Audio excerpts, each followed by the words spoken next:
Gold, trusted gold buyers. మీరు తాకట్టు పెట్టిన బంగారాన్ని విడిపించి ఈ రోజు ఉన్న మార్కెట్ ధరకు కొనబడను.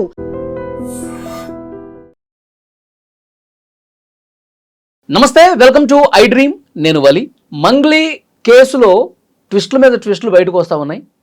నిన్న ప్రెస్ క్లబ్లో కూడా తండాల నుంచి బాధితులందరూ వచ్చి నేను 70 లక్షలు పెట్టాను, 80 లక్షలు పెట్టాను. ఒక ఆవిడైతే 1,90,00,000 ఇచ్చిందంట ఈ మైక్రో ఫైనాన్స్లో. అత్యధిక వడ్డీలో ఆశ చూపిస్తే లక్షల కోట్ల రూపాయలు ఇచ్చేశారు. దీని మీద ఇప్పుడు ఇన్వెస్టిగేషన్ కూడా సీరియస్గా జరుగుతుందని చెప్పి ఒక అప్డేట్ వస్తుంది. అంటే ఇందులో రమావత్ మధుని కస్టడీకి తీసుకొని విచారిస్తే ఇంకా మిగతా వాళ్ళ ప్రమేయం ఏ విధంగా ఉంది, మంగ్లీ పాత్ర ఏంటన్నది కూడా కొద్ది రోజుల్లో తెలుస్తుందని చెప్పి పోలీసుల నుంచి సమాచారం వస్తుంది. అంటే నిజంగా వాస్తవంగా ఈ ఇన్వెస్టిగేషన్ లోతుల్లోకి వెళ్ళి మరీ వాస్తవాలు వెలుగులోకి వచ్చే పరిస్థితి ఉందా లేదా, బాధితుల కష్టాలు తీరుతాయా లేదా మాట్లాడదాం. వీడియోలో శేఖర్ భాష గారు స్టూడియోలో ఉన్నారు. నమస్తే సార్. శేఖర్ భాష గారు, ఏంటి మీకు నమ్మకం ఉందా?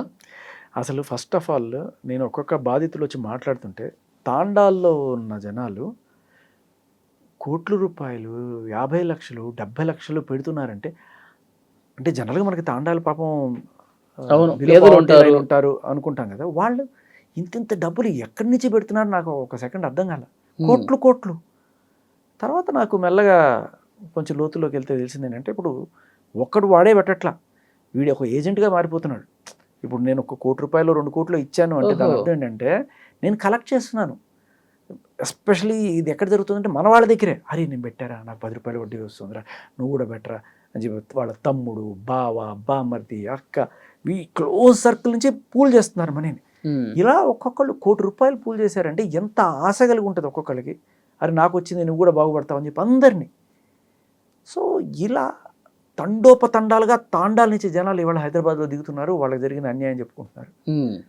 షాకింగ్ అనిపిస్తుంది పాపం. ఒక్కొక్క ఆవిడ కాళ్ళ మీద పడి, అన్న మొత్తం ఏం లేదన్న, జీవితంలో ఎవరి దగ్గర నేను మాట పడలేదన్న, నాకు ఇప్పించాను నా డబ్బులు అడుగుతుంటే కనీసం కనికరం కూడా లేకుండా మెడబట్టి బయటికి గెంటేసే స్టేజ్ అటువంటివి చేస్తున్నారట వీళ్ళు. ఆ రమావత్ మధు అనేటోడు ఎక్కడో ఏదో వాటర్ పార్క్ దగ్గర ఎక్కడో కనబడితే మొత్తం వెళ్ళి పట్టుకొని అయ్యా మా డబ్బులు ఇప్పించండి. ఇంటి మీదకి వచ్చి జనాలు గొడవ చేస్తున్నారు. కూతురుకు పెళ్లి కోసం దాచిపెట్టుకున్న డబ్బులు అన్నీ మీకు ఇచ్చామయ్యా అంటే అక్కడున్న సెక్యూరిటీ గార్డులతో ఈడ్చవతలు పడిపించారట. ఇప్పుడు వీళ్ళ ఇళ్ల మీదకి చాలామంది వస్తున్నారు. వీళ్ళకి రమావత్ మధు ఎవరో తెలియదు, కానీ నేను నీకు ఇచ్చాను, నువ్వు చెప్తే ఇచ్చాను, నేను నిన్ను నమ్మిచ్చాను, వాడెవడో నాకు తెలియదు, నువ్వు నాకు ఇవ్వు, ఇస్తావా చస్తావా, నువ్వు కిడ్నీ అమ్మిస్తావా, నీ హార్ట్ అమ్మిస్తావా, నాకు అవసరం లేదు, నా పరిస్థితి అంతే. పోతే మా ఆయన నన్ను గెంటేస్తాడనో లేకపోతే మా పిల్లల కోసం దాచిపెట్టుకోమని వీళ్ళ పీకల మీద కూర్చున్నారు. ఇళ్లల్లో కూర్చునే పరిస్థితి కూడా లేదు వాళ్ళకి. తండాల్లో పుట్టి పెరిగిన వాళ్ళు ఆ తండాకి వెళ్ళాలంటే భయపడుతున్నారు. సో ఇటువంటి పరిస్థితుల్లో ఉన్న వాళ్ళకి న్యాయం జరుగుతుందా, డిలే అవుతుందా అంటే వాళ్ళ బాధ మనకేదో కొంత అర్థమవుతుంది. చట్టము, న్యాయం, పోలీసులు వాళ్ళ పని ఏముంది, వాడికి ఎవడి బాధతో సంబంధం లేదు. 14 days రిమాండ్, పో కస్టడీ తీసుకురా, పో ఇక్కడ సంతకం పెట్టు, ఇక్కడ పెట్టు, ఇదే. అంటే ఎందుకంటే మొన్న ఒక పోలీస్ ఆఫీసర్ మాట్లాడుతుంటే ఏమాత్రం దీని లోతుల్లో ఆయన అధ్యయనం చేసినట్టుగా కనిపించలే. ఆ రమావత్ మధుకి మంగ్లీకి ఏమి సంబంధం లేదు అని రమావత్ మధు చెప్పాడు అని చెప్తున్నాడు ఆయన. అది చేయడానికే కదా వాడు అక్కడికి వెళ్ళింది, మంగ్లీని సేవ్ చేయడం కోసమే కదా రమావత్ మధు అనేటోడు లొంగిపోయింది అనేది జగమెరిగిన సత్యం అందరికీ తెలుస్తుంది. ఆయనకి ఎందుకు తెలియట్లేదు? అండ్ వాళ్ళ తమ్ముడు శివ చౌహానా కాదా అనే విషయంలో కూడా మాకు క్లారిటీ లేదంటే ఇంక ఏం చేశారు పోలీసులు? ఇలా చేస్తే అసలు ఇన్వెస్టిగేషన్ ఎప్పటికి తేలుతుంది?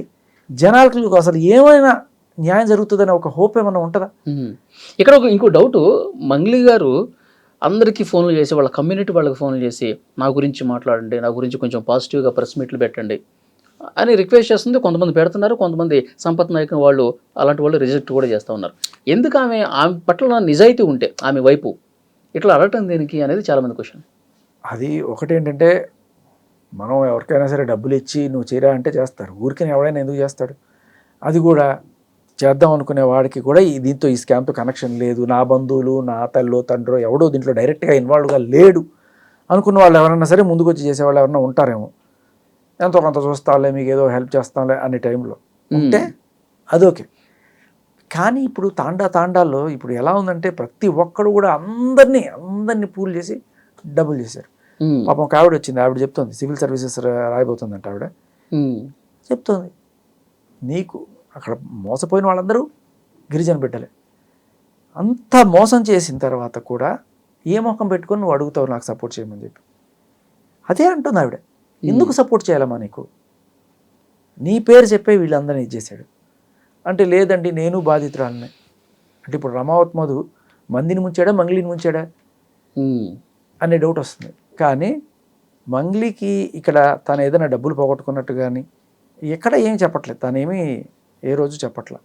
సో ఆవిడికి పోయిందల్లా మహా అయితే ఆవిడ పేరు వాడుకొని ఇట్లా చేస్తున్నారు అనే విషయంలో ఆవిడ కలస చెందుతుండొచ్చు గాక. కానీ ఆవిడ తమ్ముడు డైరెక్ట్గా ఇన్వాల్వ్ అయి ఉన్నాడు. నోట్ల కట్టలు కట్టిన బ్యాగులు వాళ్ళ తమ్ముడు స్వయాన అలా అందుకొని తీసుకెళ్ళాడు అని చెప్పి ఆ డ్రైవర్ అనే అతను వచ్చి చెప్తున్నాడు. నేను ఇలా చాలామంది ఆయనే కాకుండా ఇంకా చాలామంది బాధితులు ఇవాళ సిటీలో దిగి వాళ్ళు చెప్తున్నారు, వాళ్ళ తమ్ముడు శివ చౌహాన్కి మేము డబ్బులు ఇచ్చాం అని చెప్పి చెప్తున్నారు. ఇంత చెప్తున్నా ఇంత చేస్తున్నా సరే, పోలీసుల కంటే వాళ్ళ ఉద్యోగాలు వాళ్ళు చేసుకుంటుంటారు. వాళ్ళకేమి దాన్ని ఏమంటారు, ఆపరేషన్ చేసే వైద్యుడికి రాగద్వేషాలు ఎలా ఉండవో వాళ్ళకి అవేం పట్టించుకోరు అనుకో. కానీ పొలిటీషియన్లు ఏం చేస్తున్నారు, మన రాష్ట్ర ప్రభుత్వం ఏం చేస్తుంది, దీన్ని సీరియస్గా తీసుకోవాల్సింది ప్రజల ఇష్యూ, ప్రభుత్వం కదా టేకప్ చేయాల్సింది. రేవంత్ రెడ్డి గారు ఇప్పటిదాకా దీని మీద ఒక్క మాట స్పందించలేకపోతున్నారు.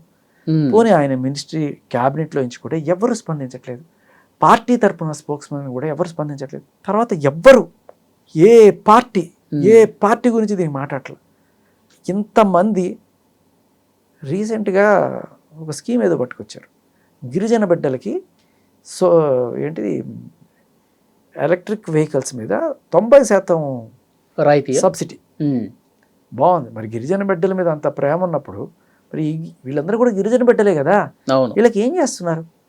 ఓన్లీ పాలసీలు మాత్రమే చూస్తారు. ఇలా నష్టపోయిన వాళ్ళు ఇప్పుడు వీళ్ళ కోసం పోలీసులు లేకపోతే కోర్టులు కేసులు ఇవన్నీ చుట్టి నడుస్తాయని చెప్పి దీని మీద నిజంగానే వాళ్ళకి ఏదైనా రాజకీయ నాయకుల వరకు ఈ కేసు వెళ్ళిందంటారా? ఇంత ఇప్పుడు రాజకీయ నాయకులు ఏమన్నా కళ్ళకి గంతలు కట్టుకోనో చెవులకి ఏమన్నా అడ్డాలు పెట్టుకొని తిరుగుతున్నారా వినపడకపోవడానికి? ఖచ్చితంగా ప్రతి ఒక్కళ్ళ నోటీస్లోనే ఉంటుంది. అండ్ ఎస్పెషల్లీ ప్రతిపక్షం వాళ్ళు ఎక్కడ ఏ ఇష్యూ దొరుకుతుందా దాన్ని రాద్ధాంతం చేద్దాం అనే కోణంలోనే ఉంటారు కదా. చెయ్యాలి కూడా ప్రతిపక్షం అంటే. అప్పుడు గవర్నమెంట్ మీద ప్రెషర్ పెడితేనే కదా వాళ్ళు చేసేది. ఇప్పుడు గవర్నమెంట్ మీద ప్రెషర్ ఎవరు పెడుతున్నారు? మీరు నేను మీడియా సంస్థల ద్వారా మనం గట్టిగా ప్రశ్నిస్తున్నాం తప్ప ఒక ప్రతిపక్ష పార్టీ నుంచి ఒక పెద్ద నాయకుడు వచ్చి ఏం జరుగుతుందని చెప్పి ప్రశ్నించిన దాఖలాలు ఎక్కడ కనబడుతున్నాయి మనకి? నేను వీళ్ళందరినీ తప్పుపట్టండి, మంగళి గారికి సంబంధం ఉందా లేదా, సరే వాళ్ళ తమ్ముడు డైరెక్ట్ ఇష్యూ ఇన్వాల్వ్ అయ్యాడు, ఇవన్నీ ఎవరు చెప్పాలి? బాధితులు వచ్చి డైరెక్ట్గా చెప్తున్నారు, తేల్చాల్సింది పోలీసులు. వాళ్ళని తరవాల్సింది ఎవరు? మన నాయకులే కదా. వాళ్ళకు 100 కేసులు ఉంటాయి, ఇది హై ప్రియారిటీలో తీసుకోండి, దీన్ని చేయండి అని చెప్పాల్సిన నాయకులు ఏం చేస్తున్నారు? నిద్రపోతున్నారా? ఓకే, ప్రభుత్వం చేయట్లేదు, ప్రతిపక్షం గట్టిగా అడగాలి కదా, ప్రతిపక్షం ఏం చేస్తుంది? ఇదే నాకు నిజంగా ఇది స్టార్ట్ అయ్యి 2 వారాల నుంచి గట్టిగా అవుతుంది కదా. ఓకే, ఎందుకంటారు? What is the reason? Politicians పట్టించుకోకపోవటానికి కారణాలు ఏమై ఉండొచ్చు? అర్థం కావట్లా. అంటే ఇది కొంచెం ఒక సెటరికల్గానే అనుకోండి. బాగా పెద్ద స్కామ్ జరిగినప్పుడు తలా కొంత షేర్ చేసేసి మాట్లాడద్దు అంటారు చూడండి, అలాంటిది ఏమన్నా జరుగుతుందా అనే డౌట్ కూడా వస్తుంది జనాలకి. ఎందుకంటే అండంలో కూడా తప్పులేదు. మనం ఓట్లేసి గెలిపించిన నాయకులు ఉదాసీనత ప్రదర్శిస్తే ఇలాగే అనుకుంటారని మీకు తెలియాలి. ఇలా అంటారు అయ్యా అనే భయంతో అయినా మీరు పనిచేయాలి. ఏం చేస్తున్నారు? ఒక్కళ్ళు పట్టించుకుంటారా? అంటే కేసు బయటకు వచ్చినప్పుడు కూడా ఆమె కేంద్ర మంత్రి పేరు తీసుకొచ్చారని, లేకపోతే ఒక ఎమ్మెల్యే కొడుకు కూడా ఇందులో ఇన్వాల్వ్ అయ్యి సైడ్ ట్రాక్ చేసే ప్రయత్నం చేశారని ఇలాంటివి కూడా వాదనలు వచ్చినాయి కదా. అవునవును. అంటే పొలిటికల్ ఇన్ఫ్లుయెన్స్ కూడా బలంగా పనిచేయటం వల్లే నత్తనడకన సాగుతుందా దర్యాప్తు? నేను అనుకోవడం పొలిటికల్ ఇన్ఫ్లుయెన్స్ దర్యాప్తు మీద కాదు, కానీ ఈ సుబ్బు అనే లాయరు ఏం చేస్తాడులే, ఓ చెట్టు కింద ప్లేడరు మనల్ని ఏం చేస్తాడులే, కొంచెం గట్టిగా చెప్పిస్తే అయిపోద్ది కదా అనే కోణంలో ఈవిడకున్న పాత పరిచయాలతోటి ఏదో మాట్లాడి ఉండొచ్చుగాక. కానీ వాళ్ళు ఏమనుకుని ఉంటారు, అయ్యో పాపం ఆడు కూతురు అనుకుంటారు తప్ప ఈ దీంట్లో ఇంత లోతుంది, ఇన్ని వేల కోట్ల స్కామ్ జరుగుంటుంది అని చెప్పి వాళ్ళు కూడా ఊహించుంటారు కదా. ఉమ్. ఇవన్నీ కూడా జరిగి 2 వారాల క్రితం. ఇప్పుడు కదా అందరు జనాలు బాధితులు అందరూ బయటకు వస్తున్నారు. అవును. సో వీళ్ళందరి మాటలు అప్పట్లో వాళ్ళకి తెలియదు. నిజంగానే తెలుసుంటే ఏ పొలిటీషియన్ కూడా ధైర్యం చేయడు, ఉమ్. ఎంత ఇదైనా కూడా. ఇందులో మనం బ్యాడ్ అయిపోతాం, బ్యాడ్ ఎందుకు అవుతాం అనుకుంటారు. విచారణ కరెక్ట్ గా జరగనివ్వండి అని చెప్తాడు. అంతే. సజ్జనార్ గారైనా సరే ఏదో ఒక ఆడపిల్ల అన్యాయం అయిపోతుందేమో అని చెప్పి ఆయన ఆ కోణంలో ఆవిడికి పోజ్ ఇచ్చుంటాడు. కానీ ఇంత విషయం ఉంది అని తెలిస్తే నాకు తెలిసి ఆయన కూడా ఇప్పుడు ఇచ్చాడు. మీకు ఒక చిన్న లాజిక్ చెప్తా. చాలా రోజుల క్రితం ఒకడెవడో యూట్యూబరు ఆవిడ గురించి ఏదో పెచ్చవాగుడు వాగాడని చెప్పి సజ్జనార్ గారి దగ్గరికి వెళ్ళి కంప్లైంట్ ఇచ్చి ఆడిని అక్కడ దాకా ఇచ్చి ఆ తర్వాత ఆ వీడియో డిలీట్ చేయించిన మంగ్లీ గారు. మరి ఆ తప్పుడు వీడియో కాబట్టి డిలీట్ చేశారు. ఇవాళ ప్రపంచం అంతా కోడే కూస్తుంది, దీంట్లో నీ సంబంధం ఏంటి, నీ పాత్ర ఏంటి అని చెప్పి గట్టిగా ప్రశ్నిస్తున్న టైప్లో మరి నాకు ఏంటి, నా రెప్యుటేషన్కి భంగం అవుతుంది, నన్ను బద్నాం చేస్తున్నారు అని చెప్పి ప్రెస్ మీట్ పెట్టిన మంగ్లీకి అదే సజ్జనార్ గారి దగ్గరికి వెళ్ళి ఆ వీడియో ఎలాగైతే డిలీట్ చేయొచ్చిందో ఈ వీడియోలు ఎందుకు డిలీట్ చేయించుకోలేకపోతుంది అంటే దాంట్లో మీ పక్షాన న్యాయం ఉంది కాబట్టి అది డిలీట్ అయ్యింది. దీంట్లో మీ పక్షాన న్యాయం లేదని పోలీసులు అనుకుంటున్నారా, లేకపోతే మీకే అడిగే ధైర్యం లేకపోతుందా? మీరు బద్నాం అవుతున్నారు అనుకున్నప్పుడు మీరు ఎందుకు ఆ రోజు చేసిన ప్రక్రియ ఈరోజు ఎందుకు చేయలేకపోతున్నారు? ఓకే, ఇప్పుడు నిన్న ప్రెస్ క్లబ్లో కొంతమంది బాధితులు వస్తే నేను కూడా వెళ్ళాను. భాష గారు వెళ్ళాను, అక్కడ బాధితులతో మాట్లాడాను. రమావత్ మధువు దగ్గర క్యాషియర్గా పనిచేసిన వ్యక్తి రమేష్, అతనితో కూడా మాట్లాడాను. 2-3 సందర్భాల్లో క్యాష్ కలెక్ట్ చేసి ఇక పెద్ద పెద్ద బ్యాగ్స్లో తీసుకెళ్ళి నేను ఇచ్చాను. మంగ్లీ తమ్ముడు ఎవరైతే శివ ఉన్నాడో శివాకి ఇచ్చాను. ఆ టైంలో మంగ్లీ కూడా ఉంది. నేను ఒకసారి ఫోటో అడిగితే నైట్ టైంలో నేను ఇవ్వను అని చెప్పేసి అన్నది. ఇట్లా క్యాష్ తీసుకెళ్ళి ఇచ్చినటువంటి సందర్భాలు కూడా ఉన్నాయని చెప్పి డైరెక్ట్గా ఆయన మాట్లాడుతూ ఉన్నాడు. దానికి సంబంధించిన ప్రూఫ్స్ కూడా ఉన్నాయని చెప్తున్నాడు. ఇది ఇప్పుడు మీరు చూస్తున్నది టిప్ ఆఫ్ ది ఐస్బర్గ్ అండి. ఇలా ఖచ్చితంగా కొన్ని వందల సాక్ష్యాలు మీకు ఒక 1 వీక్లో బయటకు వచ్చి తీరతాయి, దాంట్లో ఎటువంటి డౌట్ లేదు.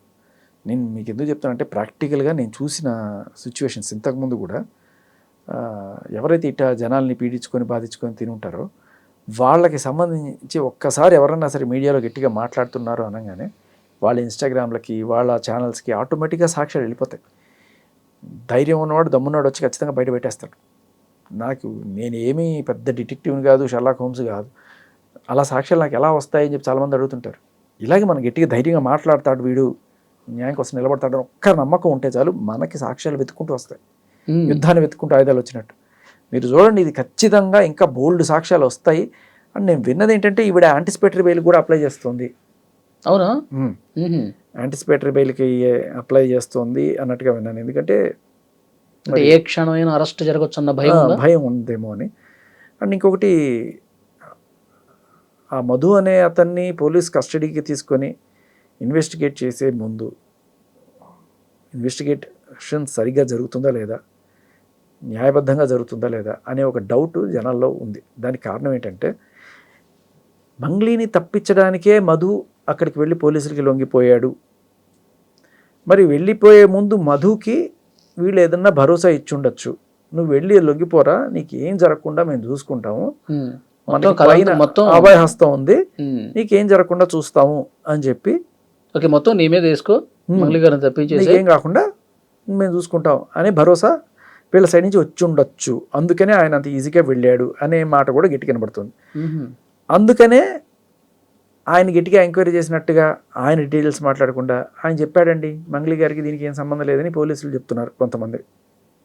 ముత్తిరెడ్డి గారు, డీసీపీ గారు, అలాగే వాళ్ళ తమ్ముడు ఎవరో మాకు తెలియదండి. ఇటువంటి మాటలన్నీ ఎందుకు వస్తున్నాయి అంటే తప్పించే ప్రయత్నం చేస్తున్నారనే సందేహం జనాల్లో ఉంది. అయితే రేపు ఆయన్ని కస్టడీకి తీసుకున్న తర్వాత పోలీసుల విచారణ నిష్పాక్షికంగా ఎటువంటి ప్రలోభాలకు లోగకుండా జరిగింది అనే విషయం జనాలకి తెలిస్తే డిపార్ట్మెంట్ మీద కాస్త గౌరవం వస్తుంది. ఇప్పటిదాకా జరిగిన విషయాలన్నీ కూడాను పోలీస్ డిపార్ట్మెంట్కి కొంత మచ్చ తెచ్చే విధంగా ఉన్నాయి. ఒకటి, వాళ్ళ కోసం నిలబడిన లాయర్ని, ఆయనతో వచ్చిన వాళ్ళందరికీ కూడా డ్రంక్ అండ్ డ్రైవ్ టెస్ట్ చేస్తామని చెప్పి బెదిరించడాలు, వాళ్ళ మీద కేసులు పెడతామని చెప్పి, అందులో హిమకాంత్ రెడ్డి అనే ఒక ఆయన ఎవరైతే ఇలాగే ఏజెంట్, ఇప్పుడు రమావత్ మధు హిమకాంత్ రెడ్డిని మోసం చేశాడు, డబ్బులన్నీ తీసుకుపోయి. మరి హిమకాంత్ రెడ్డి కూడా కొంతమంది దగ్గర డబ్బులు తీసుకొని అది తీసుకెళ్ళి రమావతి మధ్యకి ఇచ్చాడు కదా. ఈ హిమకాంత్ రెడ్డికి ఎవరైతే డబ్బులు ఇచ్చారో వాళ్ళు అడుగుతారు కదా, వాళ్ళు వెంట పడతారు. రమావతి మధ్య ఎవడో తెలియదు. తెలిసిందంటే హేమకాంత్ రెడ్డి. రమావతి మధు అనేటోడు ఆహా తోపు ఓహో తోపు వాడు 5 రూపాయలు ఇస్తే మనకి 50 రూపాయలు ఇస్తాడు అది ఇది అని చెప్పుంటాడు. వీళ్ళందరూ కూడా ఇప్పుడు బాబ్బా అని చెప్పి ఈయన పడుతుంటారు. ఇప్పుడు ఈయన ఏం చేయాలి? ఖచ్చితంగా పోయి అడగాలి. ఇప్పుడు ఈయన టాక్టిక్స్ చూడండి. ఈయన బయటకు వచ్చి వీడు ఇంత మోసం చేశాడు, నేను ఇన్ని డబ్బులు వీడికి క్యాష్ రూపంలో కొంత, చెక్స్ రూపంలో కొంత, ప్రామిసరీ ఓట్లు ఇవన్నీ చూపించుకుంటూ వస్తే ఈయన ఎలా వదిలించుకోవాలని చెప్పి చాలుబని ఈ హిమకాంత్ రెడ్డే అసలు దొంగ అని చెప్పి అక్కడ ఆయన పోలీసులు చెప్పాడంట. ఆ పోలీసులు ఏమంటారు, ఇప్పుడు ఈయన్ని మనం అరెస్ట్ చేస్తే మనకి డీటెయిల్స్ తెలుస్తాయి అంటే ఇప్పుడు వాడు ఎవరి పేరు చెప్తే వాళ్ళందరినీ అరెస్ట్ చేసుకుంటూ కూర్చుంటారా? అలా అరెస్ట్ చేసి ఇస్తాం అని చెప్తే ఇంకా మిగతా వాళ్ళు ఎవరు ముందుకు వచ్చి సాక్ష్యాలు చెప్పరు అనే ఒక ప్లాన్ వేసారా? ఓకే, ఇటువంటి డౌట్లు జనాల్లో ఉన్నాయి. సో ఇవన్నీ కూడా డిపార్ట్మెంట్తో అయ్యే పనులు కావు. పెద్దగా ఒక సిట్ వేసి ఆ సిట్లోనే ఈ నిష్పాక్షికంగా జరిపించాలి. లేకపోతే ఇలా 1000 కోట్లు కొట్టేసి విజయమాలి ఎలాగా ఏ లండనో నిన్ననో పారిపోయి హ్యాపీగా. ఈ కేసులో రమావత్ మధు ఒక్కడే ఎందుకు అరెస్ట్ అయ్యాడు? ఇంకా మిగతా వాళ్ళు ఆయన ఆ రోజు ముత్యంరెడ్డి గారు చెప్తా ఉన్నారు, అందరూ అప్స్కాండ్లో ఉన్నారు. మంగ్లీ సోదరుడు, తర్వాత పాల్దీయ భరత్ చౌహాన్, పాల్దీయ శైలజ చౌహాన్ ఎవరైతే యాక్టివ్గా ఉన్నారో వాళ్ళందరూ కనపడకుండా పోయారంటే ఏదన్నా దొంగతనం చేసి పోయేవాడో లేకపోతే ఎక్కడన్నా మానభంగాలు చేసి పోయినోడిని రోజుల వ్యవధిలో పట్టేసుకుంటున్నారు కదా, 24 గంటలు కాకముందే పట్టేసుకుంటున్నారు. ఈ వేళ ఎందుకు పట్టుకోలేకపోతున్నారు? ఇక్కడ పోలీసులు ఇప్పటిదాకా ఎవరిని పట్టుకోలేదండి. ప్రయత్నమే చేయలేదా? ఎవరిని పట్టుకున్నారు? మధు అనేటువంటి పోలీసులు పట్టుకున్నారా? ఆయనే పోయి ఇడ్లేడు. ఇప్పుడు నన్ను పట్టుకోరా అని చెప్పి వీళ్ళందరూ వెళ్ళి అక్కడ నించుంటే అప్పుడు నేను పట్టుకొని నేను కేసు సాల్వ్ చేశాను అంటారా? అది కాదు కదా. మీ అంతటి మీరుగా ప్రొయాక్టివ్గా వెళ్ళి ఏం చేశారనేది చెప్పాలి కదా. ఇది బై డిఫాల్ట్ ప్రాక్టీస్ అండి. ఇప్పుడు డబ్బున్న వాళ్ళు ఎంతో కొంత ఇచ్చి మేనేజ్ చేసుకోవడం ఇది ఫస్ట్ టైం కాదు మనం చూసేది. ఇదే పెద్ద ఈ కమిషనరేట్లో బాగా బడా సెలబ్రిటీ లేడీస్ కొంతమంది బాగా డబ్బున్న వాళ్ళు ఒక సెలబ్రిటీ వాళ్ళని తలుచుకుంటే పోలీసులను ఉపయోగించుకొని జనాల నోళ్ళు ఎలా ముగించవచ్చు అనే ఒక రెగ్యులర్ పద్ధతి ఉంది. ఆ పద్ధతిని వాడుకొని చక్కగా వీళ్ళు తప్పులు చేసిన వాళ్ళు అలాగే పోలీసులతో ఇదయ్యి చక్కగా అందరి మీద కేసులు పెట్టి నోట్లు మూయిస్తారు. మన చిన్నప్పుడు చదువుకున్నది వాక్ స్వాతంత్రము, పత్రికా స్వాతంత్రం ఇవన్నీ కూడా తుచ్ అంతే. ఒక్క డీసీపీ గారు తలుచుకుంటే అందరి నోళ్ళు మూసుకోవాల్సిందే అంతే. వీళ్ళకి కూడా అంతే. రేపు ఎల్లుండో ఈ కేసులన్నీ తీసుకొచ్చి మీడియా వాళ్ళందరి మీద కేసులు పెట్టేసి మంగ్లీ గారు మహానుభావురాలు, ఆవిడ గురించి ఎవరు ఏం మాట్లాడకూడదు, అసలు డౌట్ కూడా లేదు. ఈ కేసు డే 1 నుంచి మీరు మాట్లాడుతున్నారు, మీకు కూడా ఏమైనా నోటీసులు వస్తాయంటారా? ఇప్పుడు వాటికి భయపడేటైతే ఇంకెందుకు ఇవన్నీ కూడా. మనం గమనించాల్సింది ఏంటంటే మంగ్లీ గారు లేకపోతే ఇంకొకళ్ళు మధు రామావత్ వీళ్ళు కాదు, పోలీసులు చిత్తశుద్ధి ఎక్కడుంది, నాయకుల చిత్తశుద్ధి ఎక్కడుంది? 100 మంది రోడ్డు మీద పడ్డారు, వాళ్ళకి న్యాయం చేయడానికి ఒక్క నాయకుడు లేడా మన రాష్ట్రంలో? మంగ్లీ గారు సుబ్బు మీద కేసు పెట్టినప్పుడు అట్లా పోలీస్ స్టేషన్ దగ్గర మాట్లాడారు. బాధితుల పక్షాన నేను ఉంటానండి అన్నారు. బాధితుల తరఫున వాళ్ళు చాలా పేదవాళ్ళు, వాళ్ళందరూ డబ్బులు పోగొట్టుకున్నారు, వాళ్ళ కోసం నేను కూడా ఫైట్ చేస్తా అన్నారు. మరి కనీసం ఒక్క బాధితుడిని కలవలేదు, వాళ్ళతో కూర్చొని మాట్లాడలేదు. ఎక్కడికి వెళ్ళిపోయిందో తెలియట్లా. డబ్బులు తీసుకునేటప్పుడు లక్షల రూపాయలు నోట్ల కట్టలు బ్యాగుల్లో పెట్టి డబ్బులు తీసుకునేటప్పుడు వాళ్ళు ఆ ఇంటికి వచ్చి మందు పార్టీలు చేసుకోవడానికి కూడా అర్హత ఉంటుంది. ఆవిడ సొంత ఇంట్లోనే మందు పార్టీ చేసుకునేంత అర్హత ఉంటుంది. ఎప్పుడైతే డబ్బులు పోయాయి, మా డబ్బులు మాకు ఇవ్వండి అని అడిగితే ఇవాళ వాళ్ళు చెప్పులు లేకుండా రోడ్లో తిరుగుతూ ఒకటే జత బట్టలు వేసుకొని 3 రోజులు స్నానాలు కూడా లేకుండా ఎక్కడో 5 రూపాయల క్యాంటీన్లు భోజనాలు చేసుకుంటూ మాకు న్యాయం చేయకపోతారా అని చెప్పి ప్రతి మీడియా ఛానల్ చుట్టూ తిరుగుతూ ఎవడో ఒకడు న్యాయం చేయకపోతాడా అని చెప్పి ప్రతి చోట తిరుగుతున్నారు వాళ్ళు. వీళ్ళకి నువ్వు నిజంగానే వాళ్ళ పక్షాన ఉంటే, అయ్యా నేను మీ తాండా అమ్మాయినే, ఆ మధు అనేటోడు మిమ్మల్ని ఎలాగ మోసం చేశాడు, నా పేరు కూడా వాడుకొని అలాగే మోసం చేశాడు, ఖచ్చితంగా వాడి సంగతి చూద్దాం, మీరందరూ అక్కడెక్కడ పోండి, మీరందరూ నా ఊరి వాళ్ళు, నేను బంజారా బిడ్డ అని చెప్పుకోవడం కాదు, ఆ బంజారా బిడ్డలు కూడా నీలాంటి బంజారా బిడ్డలే అని తెలిసినప్పుడు నువ్వేం చేస్తావు? వాళ్ళందరినీ తీసుకెళ్ళి ఆ రోజు మంది పార్టీ ఇవ్వడం కాదు, ఇవాళ వాళ్ళు స్కూటీకి తిండికి గతి లేక రోడ్డును పడ్డ వాళ్ళని తీసుకెళ్ళి ఇంట్లో పెట్టు, 4 రోజులు భోజనం పెట్టు కనీసం. అది కూడా చేయలేదే నువ్వు. ఏమిటి అండగా నిలబడింది నువ్వు? ఎక్కడికి వెళ్ళిపోయింది అంటారు? కొంతమంది ఏమో ఢిల్లీ అంటున్నారు, కొంతమంది ఏమో దుబాయ్ వెళ్ళిపోయింది అంటున్నారు. నేను విన్నది ఒక 3 రోజుల క్రితం ఆవిడ ఇక్కడే ఉన్నారు హైదరాబాద్లో. ఎవరో ఒక ప్రముఖ వ్యక్తిని కలిశారు, దీని నుంచి బయటపడేయాలన్నట్టుగా ఆవిడ కోరారు ఓకే, తెలిసింది 3 రోజుల క్రితం. సో మరి అప్పటికే నాకు సుబ్బు గారేమో లేదు ఆవిడ అప్పుడే అప్స్కాండ్ అని చెప్పారు. బట్ మరి సో చూద్దాం నెక్స్ట్ ఇన్వెస్టిగేషన్ ఎట్లా జరుగుతుంది. నిజంగా మీరు అన్నట్టు ముందస్తు బెయిల్ అప్లై చేసిందా లేదా దీని మీద కూడా ఆవిడ సంగతులు అన్నీ వదిలేయండి. నేను అడిగేది ఒకటే, బాధితులు పోలీసులు ఏం చేస్తున్నారు? మీరు చేస్తున్న ప్రగతి చూపించాల్సిన అవసరం ఉంది. జనాలందరూ కూడా మీరు లాలూచి పడిపోయారు అనే భావనలోకి వెళ్ళకముందే మీరు కొంచెం తేరుకొని, ఎందుకంటే సజ్జనార్ గారి ఫోటో, ఈయనకి బ్రీత్ అనలైజరు, లేకపోతే ముత్తిరెడ్డి గారి అసలు మంగళి తమ్ముడెవరో మాకు తెలియదు, ఇటువంటి ప్రకటనలు అన్నీ చూసిన తర్వాత జనాలకి నమ్మకం పోతుంది వ్యవస్థ మీద. సో మీరు దయచేసి మీరు చేస్తున్న ప్రగతి ఏంటి, మీరు ఎలాంటి చర్యలు తీసుకుంటున్నారు వీళ్ళని సేఫ్ గార్డ్ చేయడానికి, లేకపోతే మరో ఒక విజయమాలలాగా ఈయన కూడా లండన్ ఎక్కడికైనా పంపించేస్తారా, ఏం చేస్తారు? దీనికి పోలీసులను తరమాల్సిన బాధ్యత నాయకులది. ఈ నాయకులు ఏం చేస్తున్నారు? అధికార పక్షం చేయకపోతే అధికార పక్షాన్ని తరుముకోవాల్సిన బాధ్యత ప్రతిపక్షాన్ని. ప్రతిపక్షం ఏం చేస్తారు? కనీసం ఏ ఒక్క నాయకుడైనా స్పందించాలని కోరుకుందాం. ఎందుకంటే మనం కూడా కోరుకునేది బాధితులకు న్యాయం జరగాలి. సో అటువైపు నుంచి ప్రజలు ఏమన్నా వస్తే బాధితులకి ఎంతో కొంత త్వరగా న్యాయం జరగాలి కదా, కాబట్టి ఆ రకమైన ప్రయత్నం జరుగుతుందని చెప్పి కోరుకుందాం. మళ్ళీ మనం మాట్లాడదాం. Thank you sir.